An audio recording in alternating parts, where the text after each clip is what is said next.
जय जगन्नाथ जय माँ लक्ष्मी देखुवा दर्शक मानक मोर बहुत बहुत शुभेच्छा और शुभकामना। मु आशा करुच्ची आपण मैंने बहुत बढ़िया थे बिंदास थे। आज रेसिपी हूँ कदली आउ आलू माने कोफ्ता। तो कदली कोफ्ता तार रेसिपी आपण मानक देखेबी। आईटा बहुत बेटर रोटी पाई परफेक्ट खाइबापी मस्त। तो देखंतु कदली कोफ्ता जदि खाई ना करंतु थरे ट्राए। तो देखंतु मु कदली 3टा नहीं कंचा कदली आगुरु मोर सीझा आलू थिला। तो एबे कदली 3टा नेला परे तार चोपा बाहर करी नउची। आ मु कहि नउची आगुरु मु आलू बॉईल करके रखी नैथिली एक्स्ट्रा थिला मोर। तो एबे देखंतु कदली मु चोपा बाहर कला परे ताकू काटी नेली। आपण चाहिले आलू भी मिसेई कि सिझेई पारिबे एथिरे। तो मोर आलू अछि जेतु मिसेइबे नाही कदली को पानी नै कि सीझा बसई देइछि। आ एपटे देखंतु अदा रसुण जीरा धनिया मसला पाई नउछि। अदा रसुण जीरा धनिया से टमाटो भी मिक्स करी पेस्ट बनैबा। तो देखंतु टमाटर 3टा नैछि ताकू धोई नैछि। आ धोइला परे ताकू काटी नउछि जेहेतु जल्दी पेस्ट हे जिवो।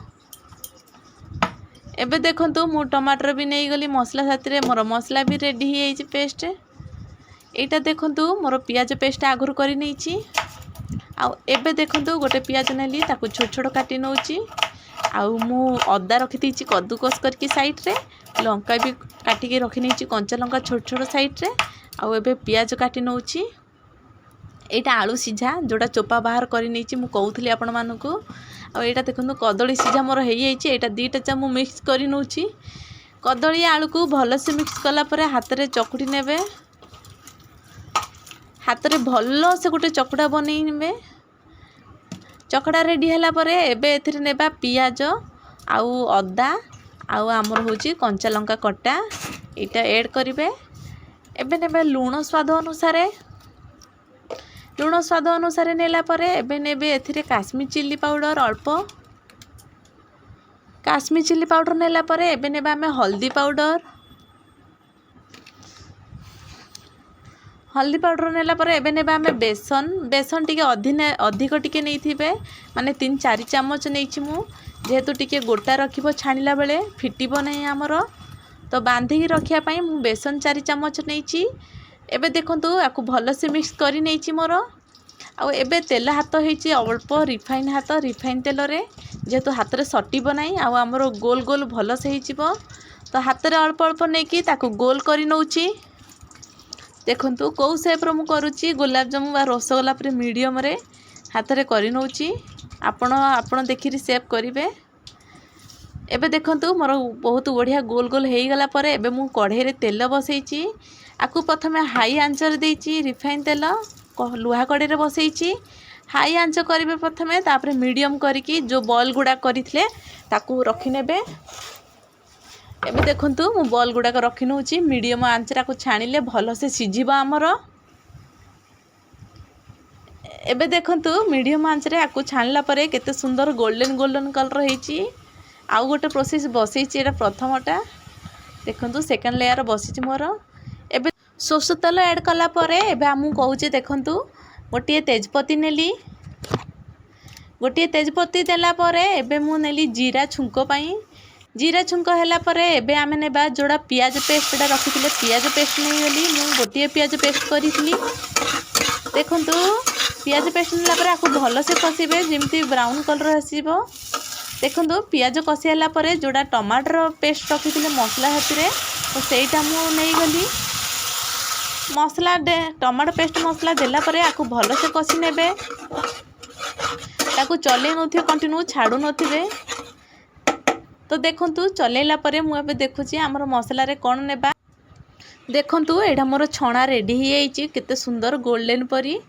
आ एबे देखंतु जो मसला हमें कसुछंती सेटा भलो से कसी हैला परे हमें एबे नै जिबा हल्दी पाउडर ऐड करि नथिले तो हल्दी पाउडर ऐड करि नेली। हल्दी पाउडर ऐड कला परे एबे आमे नेले लंका पाउडर माने जोड़ा रेड चिली पाउडर आ काश्मीर चिली पाउडर नेला परे एटा भलो से चलै नेबा। भलो से चलेला परे आमे आ गोटे जिंस कमी रही गला लूण। तो लूण स्वाद अनुसार लूण नै जिबा। देखंतु लूण नै गला परे मसला कंटिन्यू चलेबा। मसला जेहेतु लागी जिवो टिके पानी नै कि ताकू चलौथिबे तो भलो से कसी हेबा हमरो। अल्प अल्प पानी नहीं कषि सारा पर मुझे देखुची मसला देखूँ आमर कषि ही आसलानी बढ़िया। तो एबे एथिरे आमे कौन करबा गरम मसला जोटा आपण पाखरे जदि थिबे तो गरम मसला गोटे पाउच मो पाखरे थिला तो मु गरम मसला पाउडर नहीं गली। गरम मसला पाउडर देला परे आपा आउ टिके भलो से मु कषि नउची।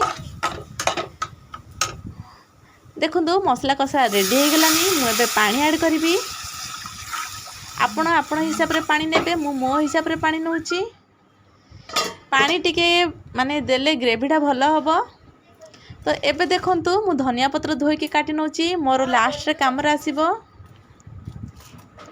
तो देखंतु मु धनिया पत्र काटी नउची भलो से ताको धोई नैथिली।